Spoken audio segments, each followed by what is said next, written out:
তো আজকে আমরা ঈশ্বরের বাক্যে যাব, আর আমি আপনাদেরকে অনুরোধ করবো আমার সঙ্গে বাইবেল খুলতে। আর আমরা যেটা প্রথম পদ যেটা খুলবো সেটা মিকা থেকে। মিকা আমরা খুলবো, মিকা তার 6 অধ্যায় 8 পদ। মিকা 6 অধ্যায় 8 পদ আমি পড়ছি, আপনারা শুনবেন। লেখা আছে, এ মনুষ্য যাহা ভালো তাহা তিনি তোমাকে জানাইয়াছেন, বস্তুত ন্যায্য আচরণ, দয়ের অনুরাগ ও নম্রভাবে তোমার ঈশ্বরের সহিত গমনাগমন, ইহা ব্যতি রেখে সদাপ্রভু তোমার কাছে আর কিসের অনুসন্ধান করেন। আর এই যে কথাটা লেখা আছে এটা কিন্তু ভারী কথা, এখান থেকে আমরা অনেকবার প্রচার শুনেছি। আমি যদিও এটা পড়ছি কিন্তু প্রচার আমি এখান থেকে করবো না, এখান থেকে একটা শব্দ আমরা তুলে নেবো। আর সেই শব্দটা হচ্ছে, এখানে লেখা আছে তোমার ঈশ্বরের সহিত গমনাগমন। আর আমরা সবাই ঈশ্বরের সহিত গমনাগমন করার জন্য আজকে সকালবেলা এখানে এসেছি। কিন্তু আমরা আজকে যে শিরোনামটা দেখবো সেটা হচ্ছে, কেন আমরা ঈশ্বরের সঙ্গে গমনাগমন করবো? Why should we walk with god? কেন আমরা ঈশ্বরের সঙ্গে গমনাগমন করবো? আর এই একদম সোজা সাপটা যেটা উত্তর আছে, কেন আমরা ঈশ্বরের সঙ্গে গমনাগমন করবো, আর সেই উত্তরটা আমাদেরকে রাজা দাউদ দিয়েছেন। আর সেটা 23-এর গীতে তিনি বলেছেন, কেন ঈশ্বরের সঙ্গে গমনাগমন করবো? তার কারণ তিনি আমার পালক, আর সেই জন্য আমরা ঈশ্বরের সঙ্গে গমনাগমন করবো। কিন্তু তারপর আবার একটা জিজ্ঞাসা ছিল, তিনি আমার পালক, তাহলে হলোটাকে কেন আমি ঈশ্বরের সঙ্গে গমনাগমন করতে যাবো? হতে পারে তিনি আমার পালক, কিন্তু আমার ঈশ্বরের সঙ্গে গমনাগমন করার কি দরকার আছে? আর তারপরে উত্তরটা আবার দাউদ দিয়েছে, সেটা কি? তিনি আমার পালক, আমার বাবা হইবে না, তিনি তৃণভূষিত চড়ানিতে আমাকে শয়ন করান, তিনি বিশ্রাম জলে ধরে ধরে আমাকে চালান। আর এটা হচ্ছে আমাদের উত্তর। কিন্তু তা সত্ত্বেও আবার সেই প্রশ্ন, ঠিক আছে এটা তিনি আমার পালক আছে, তিনি আমাকে সকল কিছু দিচ্ছেন, আমি শুনলাম, এটা জানলাম, কিন্তু তা সত্ত্বেও আমি কেন ঈশ্বরের সঙ্গে গমনাগমন করবো? কেন আমি বলছি, ধরুন আপনি রাস্তা দিয়ে যাচ্ছেন আর আপনার কাছে কোনো একজন ভিখারি আসলো। আর যখন ভিখারি আসবে, ভিখারির অবস্থা খুবই খারাপ আছে, তার জামা টামা ছেঁড়া জড়াজীর্ণ একটা অবস্থা। আপনি পকেট থেকে 10 টাকা বের করে ভিখারির হাতে দিলেন। আর যখন ভিখারির হাতে দিলেন, তখন ভিখারি আপনাকে বললো, অনেক ধন্যবাদ, আপনি আমাকে 10 টাকা দিলেন, আগামীকাল আমি আপনাকে একটা গাড়ি গিফট করবো। কতজন আপনারা বিশ্বাস করবেন? কতজন আমরা বিশ্বাস করবো? আমরা বিশ্বাস করবো না। তার কারণ একটা ভিখারি, সে আমার 10 টাকার উপরে তার জীবন চলছে, তাকে আমি 10 টাকা দিলাম, আর সে আমাকে বলছে আগামীকাল তোমাকে আমি একটা গাড়ি দেবো। সুতরাং সেটা বিশ্বাসযোগ্য না। সুতরাং দাউদ যখন বলছে যে তিনি আমার পালক, আমার অভাব হইবে না, আমরা এটা কিভাবে বিশ্বাস করতে পারি? এটা কি বিশ্বাসযোগ্য? এটা কি গ্রহণযোগ্য? আমরা বাইবেল থেকে বলতে পারি হ্যাঁ এটা বিশ্বাসযোগ্য, এটা গ্রহণযোগ্য। তার কারণ পরের গীতায় লেখা আছে, 24-এর গীতে কি লেখা আছে? সমস্ত পৃথিবী এবং তন্মধ্যস্থ যা কিছু আছে, তার মধ্যে যা কিছু আছে সেটা সদাপ্রভু। তার মানে ঈশ্বর যখন বলেছেন যে আমি তোমার সকল কিছু দেবো, এটা ভিন্ন, তার মানে তিনি অবশ্যই দেবেন। তার কারণ সমগ্র পৃথিবীটা তার দেওয়ার ক্ষমতা আছে। সুতরাং যখন ঈশ্বর বলেছেন, সেটা অবশ্যই হতে পারে। আর এই যা কিছু আমি এখনো পর্যন্ত বললাম, এই কথাগুলো আমরা ছোটবেলা থেকে শুনে আসছি। মানে বোরিং একটা বিষয় আছে না, সদাপ্রভু আমার পালক, আমার অভাব হইবে না। ছোটবেলা থেকে এগুলো আমরা শুনে এসে আমাদের, আর যেগুলো আমি বলি সেটা হচ্ছে যেই কথা আমরা অনেকবার শুনি, সেই কথাগুলো আমাদের হারিয়ে যায়। সুতরাং আমরা একটু ভিন্নভাবে এটাকে দেখার চেষ্টা করবো। আর আমি সবসময় উল্টো দিক থেকে না দেখানোর চেষ্টা করি। তো সেই জন্য আমরা একটু ভিন্নভাবে দেখবো। ভিন্নভাবে কি দেখবো? আমরা যেটা দেখবো সেটা হচ্ছে, বাইবেল থেকে কয়েকটা চরিত্র দেখবো যে তারা ঈশ্বরের সঙ্গে যখন গমনাগমন করেছিল, তাদের জীবনে ফলটা কি হয়েছিল। যদি সেটা আমরা জানতে পারি, তাহলে আমাদের উত্তরটা ক্লিয়ার হবে যে সত্যি আমাদের দরকার আছে কিনা যে ঈশ্বরের সঙ্গে গমনাগমন করা। কেন কি আমরা সবসময় প্রস এবং কনস দেখি, আমাদের প্রফিট এবং লস দেখি। সুতরাং আজকে আমরা যেটা দেখবো সেটা হচ্ছে কয়েকটা চরিত্র দেখবো, সেই চরিত্রগুলো যখন ঈশ্বরের সঙ্গে সঠিকভাবে গমনাগমন করেছিলেন, তাদের জীবনের পরিণতি বা ফলাফল কি হয়েছিল। আর সেই জন্য আমরা সবার আগে যেটা বলবো সেটা হচ্ছে গণনা পুস্তক, তার 20 অধ্যায় 11 এবং 12 পদ আমরা দেখবো। গণনা পুস্তক 20 অধ্যায় 11 এবং 12 পদ আমি পড়ছি, আপনারা শুনবেন। গণনা পুস্তক তার 20 অধ্যায় 11 এবং 12 পদ। সেখানে লেখা আছে, পরে মোশি আপন হস্ত তুলিয়া ওই যষ্টি দ্বারা শৈলে দুবার আঘাত করিলেন, তাহাতে প্রচুর জল বাহির হইল এবং মণ্ডলী এবং তাহাদের পশুগণ পান করিল। পরে সদাপ্রভু মোশি এবং হারুনকে কহিলেন, তোমরা ঈশ্বরের সন্তানগণের সাক্ষাতে আমাকে পবিত্র বলিয়া মান্য করিতে আমার বাক্যে বিশ্বাস করিলে না। এই জন্য আমি তাহাদিগকে যে দেশ দিয়াছি, সেই দেশে তোমরা এই মণ্ডলীকে প্রবেশ করাইবে না। আর এই ঘটনাটা আপনারা কতজন পড়েছেন এর আগে? আমরা সবাই জানি না ঘটনাটা। এখানে যেটা লেখা আছে দুটো পদের মধ্যে, সেটা হচ্ছে মোশি গেলেন, পাথরের মধ্যে আঘাত করলেন, পাথর থেকে জল বেরোলো, আর জল বেরোনোর পরে তারপরে ঈশ্বর বললেন যে তোমরা আজকে আমাকে সম্মান দিলে না, আর সেই জন্য তোমরা কনান দেশে ঢুকতে পারবে না। এটা কিরকম ব্যাপার হলো? মোশি শুধু গেলেন, আঘাত করলেন, জল বেরোলো, আর তারপরে ঈশ্বর বললেন তোমরা আমাকে সম্মান করলে না, তোমরা ঢুকতে পারবে না কনান দেশে। এটা আপনারা জেনে নিতে পারেন, এটা যুক্তিসঙ্গত। আর এটা কেন হচ্ছে, তার কারণ হচ্ছে আমরা যদি ৮ পদ পড়ি, ৮ পদে লেখা আছে ৭ এবং ৮ পদ। পরে সদাপ্রভু মসিকে কইলেন, তুমি যষ্টি লও এবং তুমি ও তোমার ভ্রাতা হারুন মণ্ডলীকে একত্র করিয়া তাহাদের সাক্ষাৎ ওই শৈলকে বলো, তাহাতে সে নিজ জল প্রদান করিবে। তার মানে এখানে বলা হচ্ছে কি, ঈশ্বর মসিকে যেটা বলেছিলেন সেটা হচ্ছে তুমি ওই শৈলের কাছে যাও, তুমি পাথরের কাছে যাও আর শুধু মুখ থেকে বলো, আর যেই বলবে সঙ্গে সঙ্গে সেখান থেকে জল বেরোবে। আর এই ঘটনাটা যেটা আছে সেটা কি, সেটা তারা একটা কোনো জায়গায় গিয়েছিল, সেই জায়গায় জল ছিল না। যখন জল ছিল না, তারা মসির বিরুদ্ধে বচসা করেছিল। কি বচসা? যে তুমি কেন এখান থেকে আমাদেরকে বের করে আনলে, আমরা মিশরে ঠিকঠাকই ছিলাম, এখন আমরা জলের অভাবে মরে যাচ্ছি।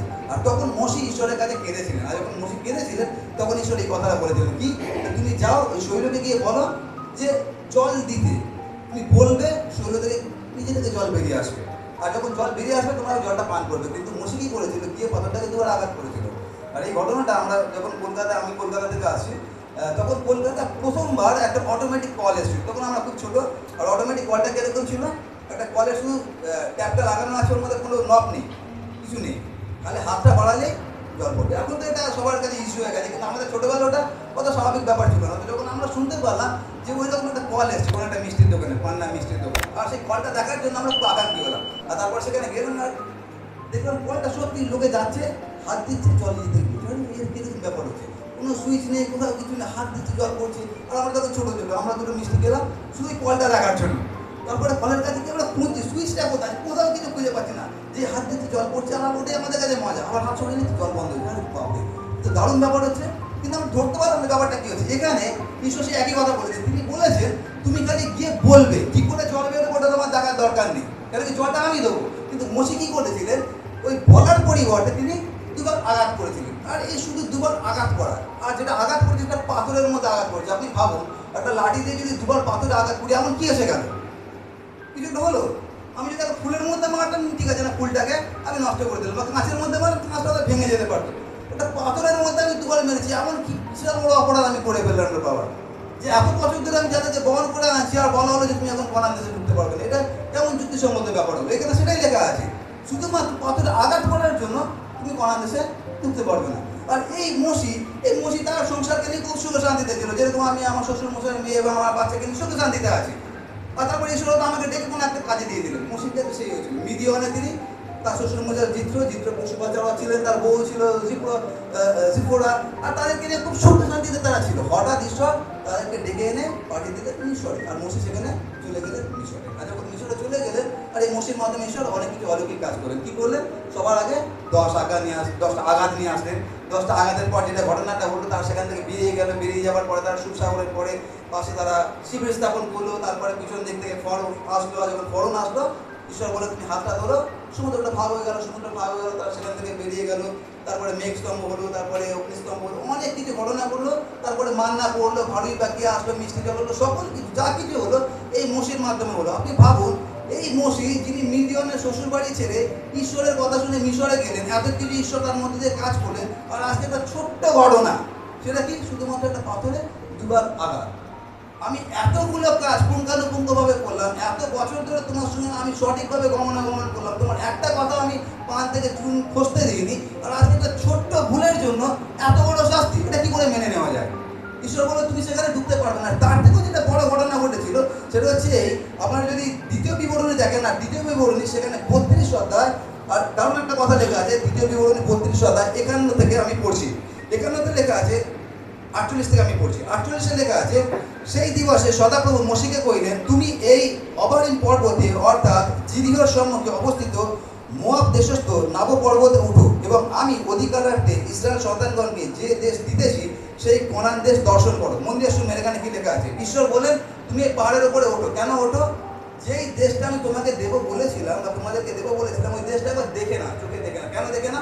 যাতে তার আফসোসটা আরো বেশি হয়। এটা কিরকম যুক্তি, কেমন ঈশ্বর? এক তো আমাকে বলে ঢুকতে পারবে না, তারপর আমাকে পাহাড়ে তুলে দিয়ে দেখিয়ে দিবে, এই দেখো কত সুন্দর দেশটা, দুগ্ধ মধু প্রবাহী দেশ, তুমি ওখানে ঢুকতে পারতে, কিন্তু এখন ঢুকতে পারবে না। কেন?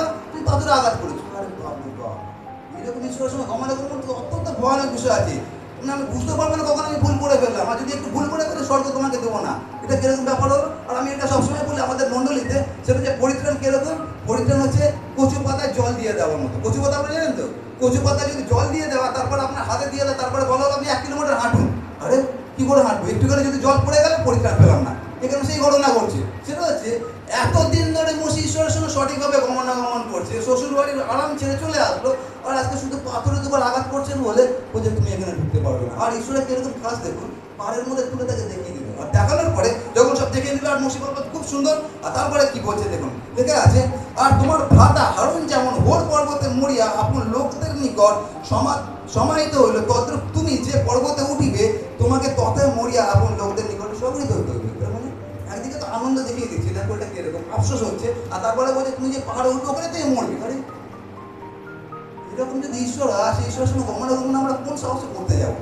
যদি মুসির জায়গায় আমি থাকতাম না, ঠিক আছে বাবা দরকার নেই এরকম ঈশ্বরের সঙ্গে গমনাগমন করো, কারণ এখানে সেটাই লেখা আছে। আর তারপরে এখানে লেখা আছে, আপনি যদি পড়ে দেন, ঈশ্বর বলছেন যে তুমি কেন কতটা আঘাত করেছিল, তুমি আমাকে সম্মান করোনি, ওই জন্য তুমি ঢুকতে পারবে। এখন ভাবুন যদি মুসির জায়গায় আপনি আমি থাকি, আমাদের মাথা সবার আগে কি প্রশ্নটা আসবে? এইটাই প্রশ্ন আসবে যে তোমার সঙ্গে আমি এত বছর ধরে গমনাগমন করলাম, এটাই যদি কারো ফল হয়, তখন why should I walk with you? আমি কেন তোমার সঙ্গে গমনাগমন করতে যাবো? আর এটা আমাদের অনেকে প্রশ্ন হতে পারে যে আমি কেন ঈশ্বরের সঙ্গে গমনাগমন করবো। এটা হচ্ছে প্রথম আমরা চরিত্র দেখি। দ্বিতীয় আমরা যে ঘটনাটা দেখবো সেটা দেখবো ইয়োব তার 1 অধ্যায়। আমরা খুলবো ইয়োব তার 1 অধ্যায়, আর 1 অধ্যায় লেখা আছে, আমি 1 পদ থেকে পড়ছি। ইয়োব 1 অধ্যায় 1 পদ থেকে লেখা আছে, কুশ দেশে ইয়োব নামে এক ব্যক্তি ছিলেন, তিনি সিদ্ধ সরল ও ঈশ্বর ভয়শীল ও খুব ক্রিয়াত্যাগী ছিলেন। আর এখানে যেটা লেখা আছে সেটা হচ্ছে একটা মানুষের কথা বলা হচ্ছে, তার নাম ইয়োব, আর তার চারিত্রিক গুণাবলী এখানে লেখা হচ্ছে। তার চারিত্রিক গুণাবলী কি? তিনি সিদ্ধ, তিনি সরল, তিনি ঈশ্বর ভয়শীল, তিনি খুব ক্রিয়াত্যাগী ছিলেন। এত ভালো একটা ধার্মিক একটা লোকের ঘটনা এখানে লেখা হচ্ছে। আর তারপরে যদি আপনারা পড়তে পড়তে যান, ওখানে লেখা আছে তার 7টা ছেলে ছিল, 3টে মেয়ে ছিল, তার অনেক পশুধন ছিল, অনেক একটা সম্পত্তি ছিল। আর এই ভদ্রলোক কি করতেন? প্রত্যেক দিন তার ছেলে মেয়েকে নিয়ে ঈশ্বরের সামনে তাদেরকে দাঁড় করাতেন। কেন? তার কারণ পাছে যদি আমার ছেলে মেয়েরা ইয়াং, তারা যদি মনে মনে ঈশ্বরের বিরুদ্ধে কোনো পাপ করে থাকে, সেই জন্য তিনি প্রত্যেকটা দিন তার ছেলে মেয়েকে সূচি করতেন। তাহলে আপনারা বুঝতে পারছেন যে ইয়োব ঈশ্বরের সঙ্গে কতটা না সুন্দরভাবে তিনি গমনাগমন করতেন, যাতে ঈশ্বরের দৃষ্টিতে কোনো রকম ভাবে আমরা জেনে বা না জেনে ভুল না করে ফেলি। সেই হচ্ছে ইয়োব। আর তারপরে 8 পদে লেখা আছে, কেননা তাহার তুল্য সিদ্ধ ও সরল ঈশ্বর ভয়শীল কুক্রিয়াত্যাগী লোক পৃথিবীতে কেউই নাই। তার মানে এই সময় পৃথিবীতে ইয়োবের মতো লোক দ্বিতীয় জন ছিল না। সব থেকে ভালো লোক যিনি ঈশ্বরের সঙ্গে গমনাগমন করতেন। আর যখন আমরা এটা করছি খুব সুন্দর লাগছে, কিন্তু তারপরে যদি ঘটনাটা দেখি 13 পদ থেকে 19 পদ পর্যন্ত, সেটা অন্যরকম ঘটনা। সেখানে কি লেখা আছে? সেখানে লেখা আছে কোন একজন দৌড়ে দৌড়ে আসলেন, আর তারপরে ইয়োবকে বললেন, যে কি বললেন, যে আপনার ছেলে মেয়েরা কোনো একটা জায়গায় খাওয়া দাওয়া করছিল, আর তারপরে কি হলো, শত্রুরা আসলো আর সবাইকে মেরে দিয়ে চলে গেল। তার কথা শেষ হলো না, আর একজন দৌড়ে দৌড়ে আসলো, সে এসে বললো আপনার ছেলে মেয়েরা ওইখানে ছিল, হঠাৎ স্বর্গ থেকে আগুন পড়লো, আপনার যা কিছু ছিল সকল কিছু নষ্ট হয়ে গেল। তার কথা শেষ হলো না, আর একজন দৌড়ে আসলো, সে এসে বললো আপনার ছেলে মেয়েরা ওখানে ছিল, তারপরে শত্রুরা আসলো মেরে দিল।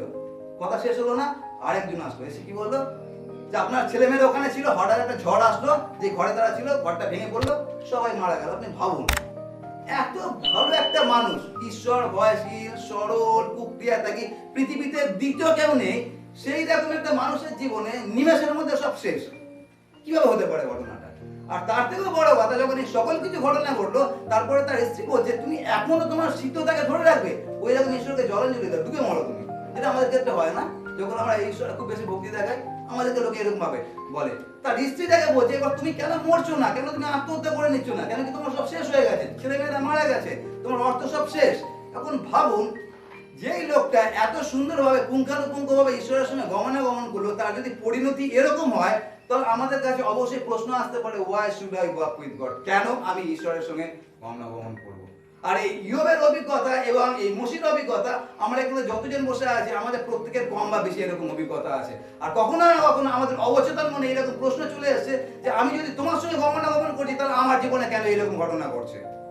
আর যদি এরকম ঘটনাই ঘটছে, তাহলে তোমার সঙ্গে গমনাগমন করার আমার মানেটা কি হয়েছে? কোনো দরকারই নেই আমি ঈশ্বরের সঙ্গে গমনাগমন করি। তারপরে আমরা যে ঘটনাটা দেখবো, সেটা লেখা আছে 2 করিন্থীয় তার 11 অধ্যায় 24 থেকে 27 পদ। 2 করিন্থীয় 11 অধ্যায় 24 থেকে 27 পদ।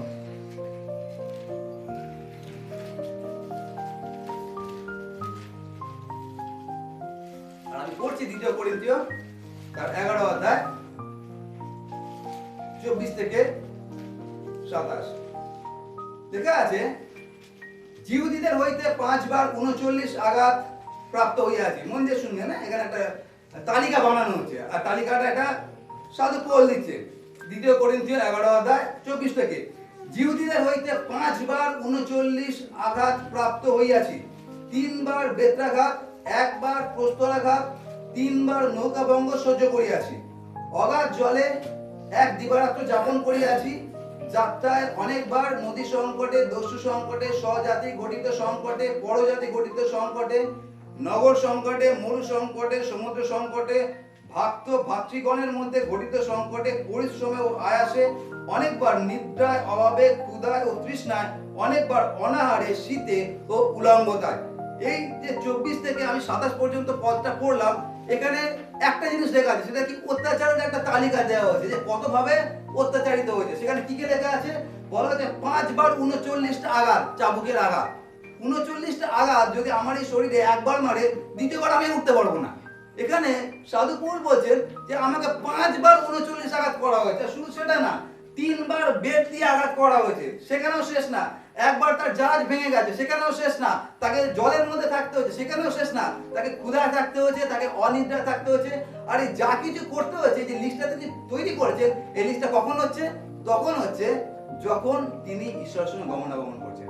যখন এই লোকটার নাম ছিল শৌল, আর যখন তিনি খ্রিস্টানদেরকে অত্যাচার করতেন, বিশ্বাসীদেরকে অত্যাচার করতেন, আপনারা কল্পনা করে দেখুন, তখন এই পৌলের জীবনে কোনো রকম সমস্যা ছিল না।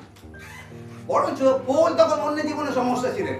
কিন্তু যেই দিন থেকে দমেশ্বরের ঘটনাটা ঘটেছিল, আপনারা জানেন দমেশ্বরে কি ঘটনা ঘটেছিল? তিনি যাচ্ছিলেন অত্যাচার করার জন্য, হঠাৎ সূর্যের থেকে তেজময় একটা জ্যোতি তার সামনে আসলো, আর তারপরে তিনি জানতে পারলেন যে প্রভু যিশু তার সঙ্গে কথোপকথন করছে।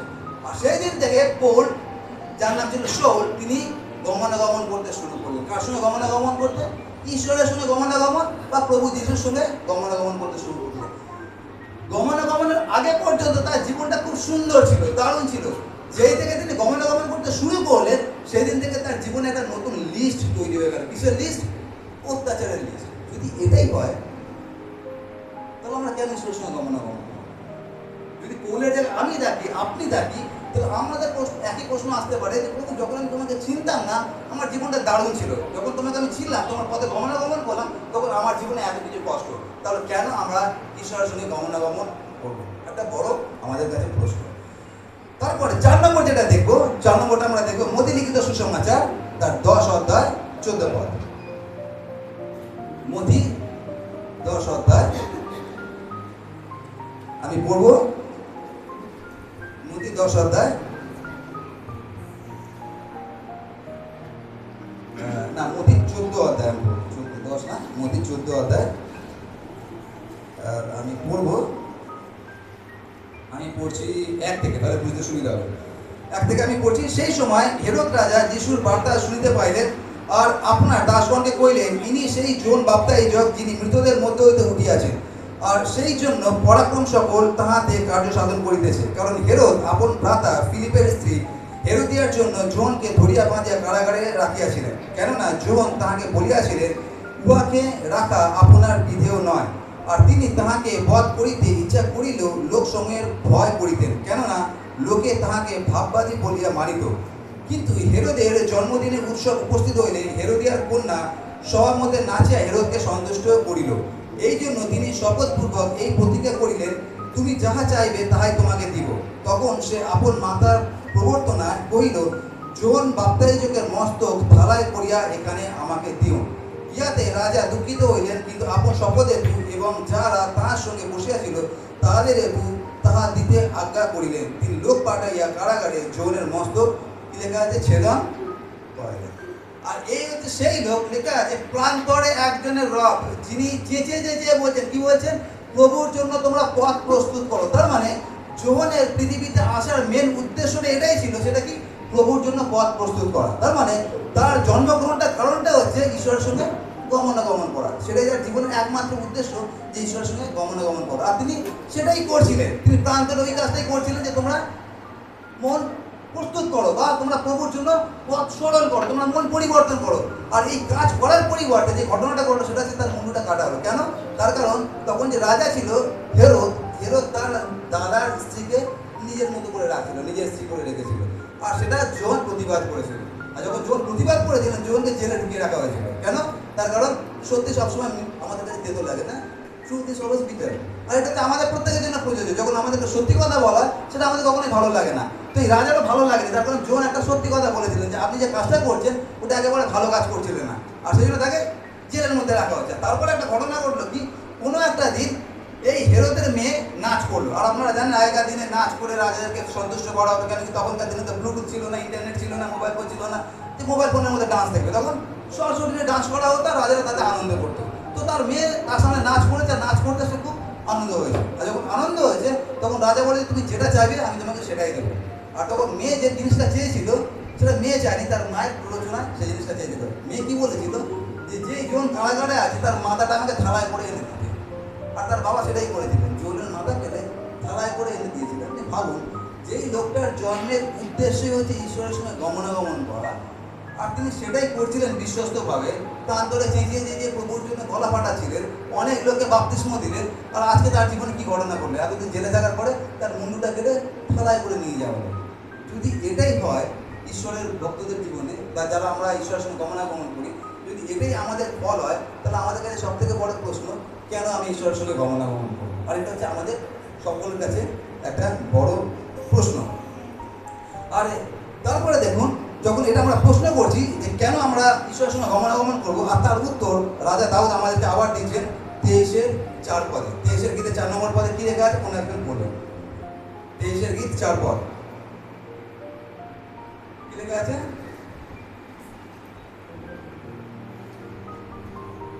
23-4। ওকে, আমি পড়ছি। লেখা আছে, আমি ছোট কথা পড়ছি। লেখা আছে, দাউদ বললেন,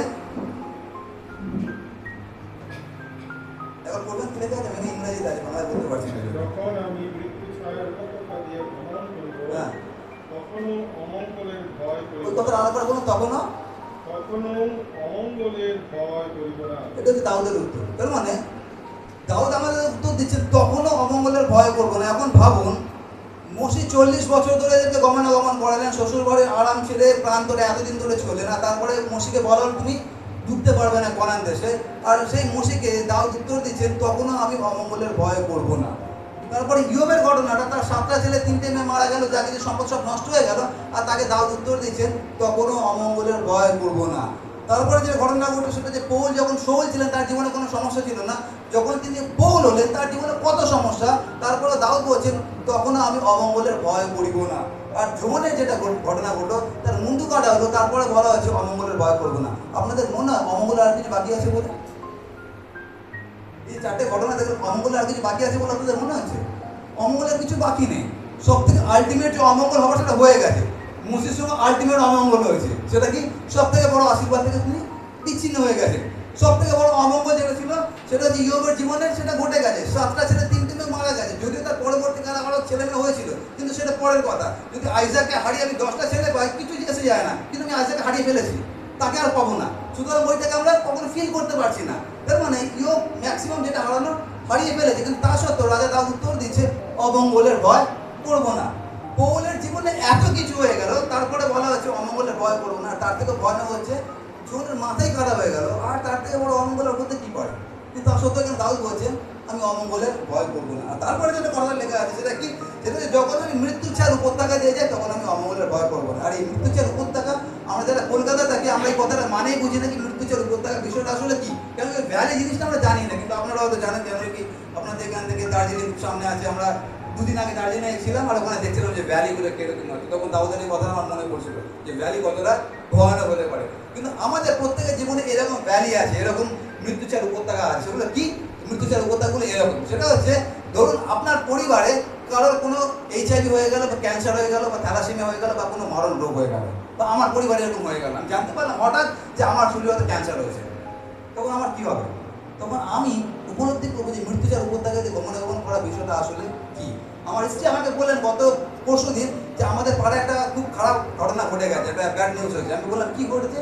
তো বললো আমাদের পাড়ায় যে 3জন আকাশ বলে ছেলে আছে, 3জন আকাশের মধ্যে একজন আকাশ বাইক নিয়ে যাচ্ছিল, 21-22 বছরের ছেলে।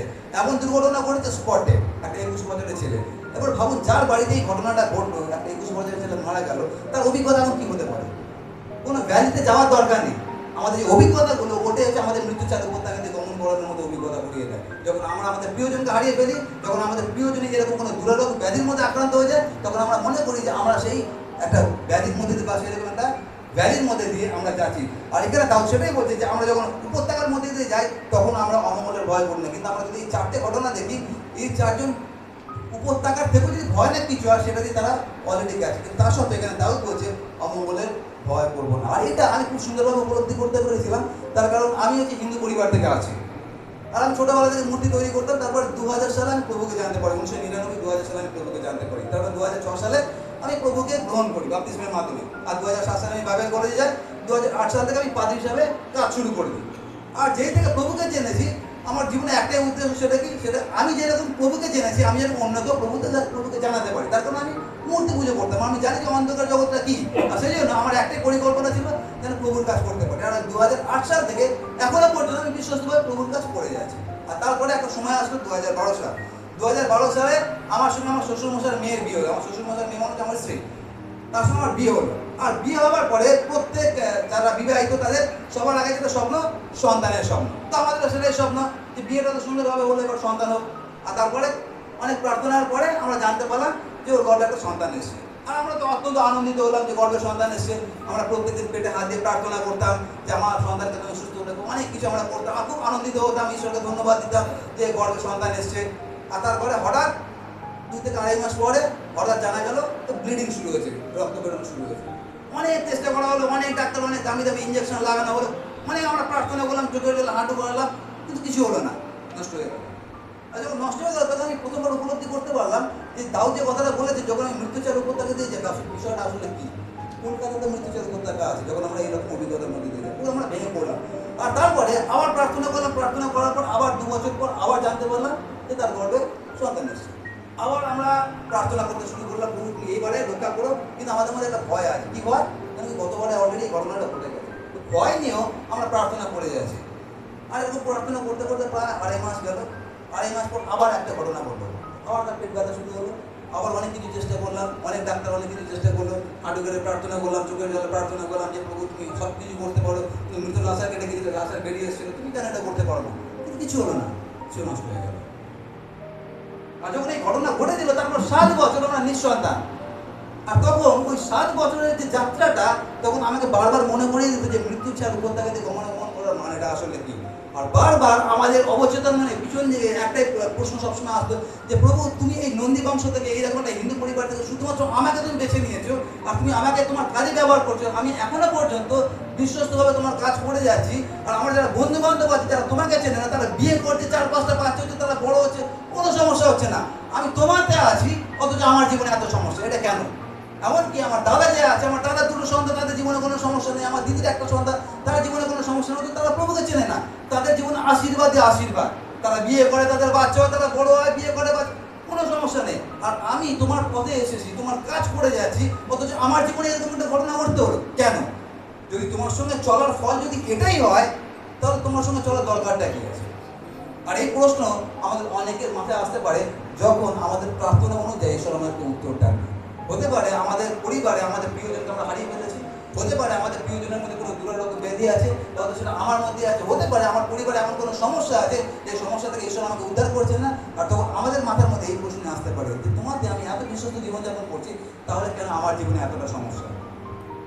আর তার উত্তর কি হতে পারে আমি জানি না, কেন আমার সেই ক্ষমতা নেই এই উত্তরটা দেওয়ার। কিন্তু বাইবেলে সেই ক্ষমতাটা আছে। আর সেই উত্তরটা একজন দিচ্ছেন, তার নাম হচ্ছে সাধু পৌল। আর সাধু পৌল যে উত্তরটা দিচ্ছেন, আর এই সাধু পৌল কেন উত্তরটা দিচ্ছেন, তার কারণ তিনি একমাত্র যোগ্য ব্যক্তি আছেন যে এই প্রশ্নের উত্তর দিতে পারেন। তার কারণ তিনি যে লিস্টটা বানিয়ে দিয়েছেন, যখন আমি শৌল ছিলাম আমার জীবনে কোনো সমস্যা ছিল না, যখন আমি পৌল হলাম, যখন ঈশ্বরের সঙ্গে গমনাগমন করা শুরু করলাম, তারপরে আমার জীবনে অত্যাচার নেমে আসবে। সুতরাং তিনি হচ্ছেন একমাত্র যোগ্য ব্যক্তি এই প্রশ্নের উত্তর দেওয়া যে কেন আমি ঈশ্বরের সঙ্গে গমনাগমন করবো। আর তিনি যে উত্তরটা দিয়েছেন সেটা আমাদের জন্য অত্যন্ত দরকারি। আর সেই উত্তরটা আমরা দেখবো রোমীয় তার 8 অধ্যায়। আমরা রোমীয় 8 অধ্যায় খুলবো, আর সাধু পৌলের যে উত্তরটা, সেই উত্তরটা আমরা দেখবো। আর তিনি উত্তরটা যেটা দিচ্ছেন সেটা হচ্ছে 8 অধ্যায় 35 থেকে। আর আমি পড়ছি সাধু পৌল কি কথা বলছেন। তিনি বলছেন, খ্রিস্টের প্রেম হইতে কে আমাদিগকে পৃথক করিবে? কি ক্লেশ, কি সংকট, কি তাড়না, কি দুর্ভিক্ষ, কি উলঙ্গতা, কি প্রাণ সংশয়, কি খড়গ? যেমন লেখা আছে, তোমার জন্য আমরা সমস্ত দিন নিহত হইতেছি, আমরা বদ্ধ মেষের ন্যায় পতিত হইলাম, কিন্তু যিনি আমাদিগকে প্রেম করিয়াছেন তাঁরই দ্বারা আমরা এই সকল বিষয় বিজয়ী অপেক্ষা অধিক বিজয়ী হই। বুঝতে পারছেন আমি কি বলতে চাইছি? সাধু বলে যে উত্তরটা হচ্ছে এই, খ্রিস্টের প্রেম থেকে আমাদেরকে কে আলাদা করতে পারে?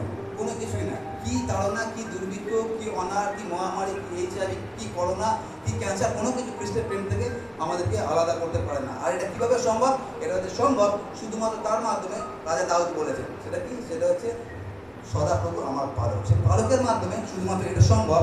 আর সেই জন্য এখানে যেটা লেখা হচ্ছে সেটা কি? সেটা হচ্ছে খ্রিস্টের প্রেম থেকে আমাদেরকে কেউ আলাদা করতে পারে না। কথাটা মানেটা কি হলো? মানেটা হচ্ছে এটাই হলো, সেটা হচ্ছে ঈশ্বর বলেছিলেন মসিকে যে তুমি কনান দেশে প্রবেশ করতে পারবে না। মসি কনান দেশে প্রবেশ করতে পারে না, 100% গ্যারেন্টি। কিন্তু মসি ঈশ্বর থেকে আলাদা হন। দ্বিতীয়টা কি? ইয়োব সকল কিছু হারিয়ে ফেলেছিলেন, তার 7টা ছেলে, তার 3টে মেয়ে, তার সকল সম্পত্তি হারিয়ে গিয়েছিল, সেটা ঠিকই, কিন্তু তিনি ঈশ্বরকে হারাননি। 3 নম্বরটা কি? 3 নম্বরটা যেটা আছে সেটা হচ্ছে শৌল থেকে যখন পৌল হলেন, তার জীবনে অনেক অত্যাচার নেমে এসেছিল, কিন্তু কোনো অত্যাচার, ওই 39 বার 5 বার আঘাত, কোনো আঘাত তাকে ঈশ্বর থেকে আলাদা করতে পারে না। সব থেকে যেটা ইম্পর্টেন্ট সেটা হচ্ছে জোহনের শরীর থেকে তার মাথাটাকে আলাদা করা গিয়েছিল, কিন্তু জোহনকে ঈশ্বর থেকে আলাদা করা যায় না। মন দিয়ে শুনবেন আমি কি বলছি। জোহনের শরীর থেকে তার মাথাটাকে আলাদা করা গিয়েছিল, কিন্তু জোহনকে ঈশ্বর থেকে আলাদা করা যায়নি। আর এই 4 জন এই একটা কথা বুঝেছিলেন, যে কথাটা সাধু পৌল বলছেন, সেটা কি? সেটা কি তাড়না, কি প্রেম, কি মুন্ডুকাটা, কি অত্যাচার, কোনো কিছুই তোমার প্রেম থেকে আলাদা করতে পারে না। তার কারণ যতদিন আমি বেঁচে আছি, খ্রিস্টের জন্য বেঁচে আছি, যখন আমি মরবো তখন আমি তোমার কাছে থাকবো। সুতরাং আমাদেরকে ঈশ্বরের প্রেম থেকে আলাদা কেউ করতে পারে না। আর ওইটাই হচ্ছে আমাদের কাছে উত্তর, যে কেন আমি ঈশ্বরের সঙ্গে গমনাগমন করবো। তার কারণ এই সামান্য সত্যটা আমাদেরকে বুঝতে হবে, যে সত্যটা এই 4 জনে বুঝে দিল। সেটা কি? আমাদের জীবনে যাই তাড়না আসুক না কেন, আমার যদি মৃত্যু হয়, কিন্তু একটা জিনিস গ্যারেন্টি, সেটা কি? আমাকে খ্রিস্টের প্রেম থেকে আলাদা করতে পারবে না। কিন্তু তা সত্ত্বেও আমাদের হয়তো মাথায় প্রশ্ন থাকতেই পারে, যে মসি যে এত সুন্দরভাবে ঈশ্বরের সঙ্গে গমনাগমন করলেন, তা সত্ত্বেও ঈশ্বর কেন তাকে কনান দেশে প্রবেশ করতে দিলেন না? এটা একেবারে অন্যায্য। আর তার উত্তরটা দেখে আজকে আমরা শেষ করবো। আর সেই উত্তরটা লেখা আছে মথি তার 17 অধ্যায়। মথি 17 অধ্যায়, আর আমি পড়বো 2 এবং 3 পদ। মথি 17 অধ্যায়। আপনারা বাইবেলটা খোলা রাখবেন আর আপনারা ফলো করবেন আমি যেটা পড়ছি। মথি 17 অধ্যায় লেখা আছে, আমি 1 থেকে পড়ছি। 6 দিন পরে যিশু পিতর, যাকব এবং তার ভ্রাতা জোনকে সঙ্গে করিয়া বিরলে এক উচ্চ পর্বতে লইয়া গেলেন। পরে তিনি তাহাদের সাক্ষাতে রূপান্তরিত হইলেন। তাহার মুখ সূর্যের ন্যায় দেদীপ্যমান এবং তার বস্ত্র দীপ্তির ন্যায় শুভ্র হইল। আর দেখো, তারপরে কি লেখা আছে? আর দেখো কি লেখা আছে? দেখো পরে কি লেখা আছে? মুসি লেখা আছে আপনার বাইবেলে? শিওর? সবাই নিশ্চিত? মুসি লেখা আছে না? মসি আর এলিও, এটা কবে ঘটছে? নতুন নেমে ঘটছে। মসিকে ঈশ্বর বলেছিলেন তুমি কনান দেশে ঢুকতে পারবে না, সেই মসি আজকে কোথায় আছে? সরাসরি যিশুর সঙ্গে কথোপকথন করছে। শুধু মসি একা না, তার সঙ্গে এলিও আছে। কোথায়? স্বর্গীয় স্থানে। তাহলে ভাবুন, ঈশ্বর যখন বলেছিলেন মসিকে তুমি কনান দেশে ঢুকতে পারবে না, যদি আমরা শুধু ওই ঘটনার পরিপ্রেক্ষিতে ঈশ্বরের বিচার করি, তাহলে আমরা কত বড় মূর্খ। আর সেদিনকে এই কথাটা মসি হয়তো খুব ভালোভাবে বুঝেছিলেন, যে কনান দেশে আমি ঢুকতে পারবো না, যে কনান দেশটা পৃথিবীতে আছে, কিন্তু যে কনান দেশটা স্বর্গে আছে, ওই কনান দেশে ঢোকা থেকে আমাকে কেউ আটকাতে পারবে না। কারণ কি জীবন, কি মৃত্যু, কোনো কিছু খ্রিস্টের প্রেম থেকে আমাদেরকে আলাদা করতে পারে না। আর এটাই হচ্ছে আমাদের কাছে উত্তর। সেটা হচ্ছে যেই মসি জাগতিক কনানে ঢুকতে পারেনি, কোনো অসুবিধা নেই, কিন্তু স্বর্গীয় কনানে সে আজকে আছে। সে আজকে যিশুর সঙ্গে সাক্ষাৎ করছে স্বর্গীয় স্থানে। আমরা প্রত্যেকে আমরা যারা এখানে বসে আছি, আমাদের স্থানটা ওখানে, যিশুর সঙ্গে স্বর্গীয় স্থানে। তার মানেটা কি হলো? মানেটা হলো এই পৃথিবীতে আমি কি পেলাম, কি হারালাম, সেই দিয়ে আমরা ঈশ্বরের আশীর্বাদকে কখনো আমরা যাচাই যেন না করি। কারণ আমরা অধিকাংশ সময় কি করি? আমার কটা বাড়ি হলো, আমার কটা গাড়ি হলো, আমার ব্যাংকে কত টাকা হলো, সেইতে আমরা ঈশ্বরের বিচার করি, যে আমরা ঈশ্বরের সঙ্গে যে গমনাগমন করছি, আমার জীবনে আশীর্বাদ আছে কিনা। ঈশ্বরের আশীর্বাদ ওটা নয়, ঈশ্বরের আশীর্বাদ এটা। সেটা কি? আমি স্বর্গীয় স্থানে যেতে পারছি কিনা। একমাত্র আশীর্বাদ আমাদের জীবনে, সেটা হচ্ছে অনন্ত জীবন। আর সেই জন্য আমি বাইবেলে বলি, 66টা যে বই আছে, 66টা বই কোথাও লেখা নেই যে ঈশ্বর আমাদেরকে প্রাচুর্যতা দিয়ে, জাগতিক প্রাচুর্যতা দিয়ে আশীর্বাদ করবে। আশীর্বাদ একটাই, সেটা হচ্ছে মসিকে যে আশীর্বাদ করেছিল। তুমি কনানে ঢুকতে পারবে না ঠিকই, জাগতিক আশীর্বাদ তোমার জীবনে নেই ঠিকই, দুগ্ধ মধু দেশে তুমি আরাম করতে পারবে না ঠিকই, কিন্তু তোমার জন্য আমি যে কনান দেশ রেখে দিই, সেই কনান দেশের কাছে এই কনান দেশ কিছুই না। আমাদের প্রত্যেকের জীবনে আমার পৃথিবীতে কি পেলাম কি না পেলাম, এটা কিছুই না, আমরা যে জিনিসটা পেতে যাচ্ছি। সুতরাং আমরা যা কিছু হারিয়েছি, তার সঙ্গে যদি স্বর্গীয় স্থানে তুলনা করি, এই হারানোটা কিছুই না। আর সেটা হচ্ছে আমাদের কাছে উত্তর যে কেন আমরা ঈশ্বরের সঙ্গে গমনাগমন করবো। তার কারণ হচ্ছে আমরা জগতে কিছু পাই আর না পাই, আমাদের জন্য একটা জিনিস গ্যারেন্টি আছে, সেটা কি স্বর্গীয় স্থানে ঈশ্বর আমাদের প্রত্যেককে সেখানে দাঁড় করাবে।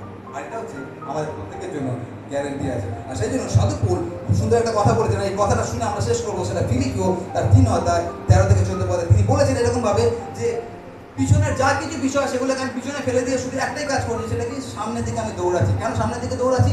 তার কারণ প্রভু যিশু আমাকে যে দর্শনটা দিয়েছে সেই দর্শনের অভিমুখে আমি দৌড়াচ্ছি। কেন? তার কারণ হচ্ছে যাতে আমি আমার জীবন মুকুটটা পেতে পারি। এখানে যে ঘটনাটা লেখা আছে সেটা হচ্ছে মসি, সাধু পৌল, ইয়োব, জোন, তারা এই একটা জিনিস জেনেছিলেন যে জীবন মুকুট কেড়ে নেবার ক্ষমতা কারণ নেই, ঈশ্বরের প্রেম থেকে আলাদা করার ক্ষমতা কারণ নেই। আমাদের জন্য আকর্ষিত শিক্ষা সেটা হচ্ছে আমি জগতে কি পাচ্ছি না ওটা আসল বিষয় না। আসল বিষয় আমি স্বর্গীয় স্থানে পৌঁছাতে পারছি কি পারছি না। আর আমরা অধিকাংশ সময় যে ভুলটা করে থাকি সেটা হচ্ছে এটাই করে থাকি, যেটা আমি আমার জীবনে বহুবার করেছি। কারণ আমার জীবনের অভিজ্ঞতা থেকে আমি বলছি, যখন 7 বছর আমার নিঃসন্তান ছিলাম, আমার বারবার মাথার পিছনে এই প্রশ্নটা আসতো, প্রভু তোমার কাজে আমি এত বিশ্বস্তভাবে করছি, তাহলে আমার জীবনে কেন এই ঘটনাটা? কিন্তু ঈশ্বর আমাকে উত্তর দিতে, ঈশ্বর উত্তরটা থেকে এটাই, আমার সন্তান থাক বা নাই থাক, আমার স্ত্রী থাক বা নাই থাক, আমার সম্পত্তি থাক বা নাই থাক, আমার বাড়ি থাক বা নাই থাক, এমনকি আমি থাকি বা নাই থাকি, একটা জিনিস গ্যারান্টি, সেটা কি? সেটা তুমি অলরেডি আমার জীবনে করে দিয়েছো, তুমি আমাকে পরিশ্রম দিয়েছো। আর সেই জন্য আমি একটা জিনিস সবাইকে বলি, আমরা সবসময় অলৌকিক ঘটনার পিছনে দৌড়াই। ঈশ্বর আমাদের জীবনে অলৌকিক ঘটনা ঘটায়, কিন্তু আমাদের জীবনে সব থেকে বড় অলৌকিক ঘটনা ঈশ্বর অলরেডি ঘটিয়ে দিয়েছেন। যে ঘটনাটা কি? আমি পাপী ছিলাম, পাপ থেকে আমাকে মুক্ত করে তিনি অনন্ত জীবন দিয়েছি। এর থেকে বড় অলৌকিক ঘটনা আমরা একটা আশা করতে পারি। আর সেই জন্য এই 4 জন যে সামান্য সত্য, একদম সিম্পল ট্রুথ যেটা জানতে পেরেছিল, আমরা যেন সেটা জানতে পারি। সেটা কি? খ্রিস্টের প্রেম থেকে কেউ আমাদেরকে আলাদা করতে পারে না। কি তাড়না, কি মৃত্যু, কি অনাচার, কি দুর্ভিক্ষ, কোনো কিছু খ্রিস্টের প্রেম থেকে আমাদেরকে আলাদা করতে পারে না। আর এটা হচ্ছে আমাদের প্রত্যেকের জন্য সব থেকে বড় সান্ত্বনা বাণী যে ঈশ্বরের প্রেম আমাদের সঙ্গে আছে এবং তিনি আমাদেরকে অবশ্যই স্বর্গস্থানে নিয়ে যাবেন। আসুন আমরা প্রার্থনা করি। মঙ্গলময় সর্বস্ত পিতা ঈশ্বর, বাড়িমানের সদাপ্রভু, তোমাকে ধন্যবাদ তোমার বিশ্বস্ততা, তোমার অনুগ্রহের জন্য। তোমাকে ধন্যবাদ তোমার বাক্যের জন্য, যার দ্বারা তুমি প্রত্যেকটা দিন আমাদেরকে শান্তি দিয়ে জীবিত করো। তোমার বাক্য থেকে তুমি আমাদেরকে শেখালে যখন তোমার ভক্ত দাসেরা তোমার সঙ্গে গমনাগমন করেছিল, জাগতিকভাবে তাদের যে ফলাফলটা হয়েছিল সেটা অত্যন্ত দুঃখজনক, কিন্তু স্বর্গীয়ভাবে যদি আমরা দেখি, তারা প্রত্যেকে একটা সাধারণ জিনিস বুঝেছিল যে তোমার প্রেম থেকে তাদেরকে কেউ আলাদা করতে পারে না। একই রকমভাবে আমরা এখনো পর্যন্ত অনেকে মৃত্যুচার উপত্যকা দিয়ে যাচ্ছি এবং আমাদের মনের মধ্যে হয়তো এরকমই প্রশ্ন আসে যে আমাদের জীবনে কেন জাগতিক আশীর্বাদ নেই। আর সব থেকে বড় আমাদের মূল কথা এটাই যে যখন আমরা তোমার আশীর্বাদকে জাগতিক আশীর্বাদ দিয়ে তুলনা করি, সেই জন্য তোমার কাছে প্রার্থনা করি তুমি আমাদেরকে সাহায্য করো তোমার বাক্যকে বুঝতে, তোমাকে বুঝতে এবং তোমার আশীর্বাদকে বুঝতে। কেন তুমি আমাদের জীবনে সব থেকে বড় যেটা আশীর্বাদ করেছো সেটা তুমি অন্ধকার জগৎ থেকে আমাদেরকে জ্যোতির মধ্যে এনেছো। এর থেকে বড় আশীর্বাদ আমাদের জীবনে আর কি হতে পারে? সব থেকে বড় অলৌকিক কাজ তুমি করেছো যে আমরা পাপী ছিলাম, তুমি আমাদেরকে পরিত্রাণ দিয়েছো। সেই জন্য হে ঈশ্বর, তোমাকে বুঝতে তুমি আমাদেরকে সাহায্য করো, তোমার আশীর্বাদকে বুঝতে তুমি সাহায্য করো, যেন আমাদের জীবনে যা কিছু আছে সেটা নিয়ে যেন আমরা সন্তুষ্ট থাকি, যেন জাগতিক আশীর্বাদে কখনো আমরা যেন তোমার বিচার না করি এবং সব সময় যেন আমরা একটাই কাজ করি, তোমার সঙ্গে যেন গমনাগমন করি। যতই কঠিন পরিস্থিতি আসুক না কেন, যতই সমস্যা আসুক না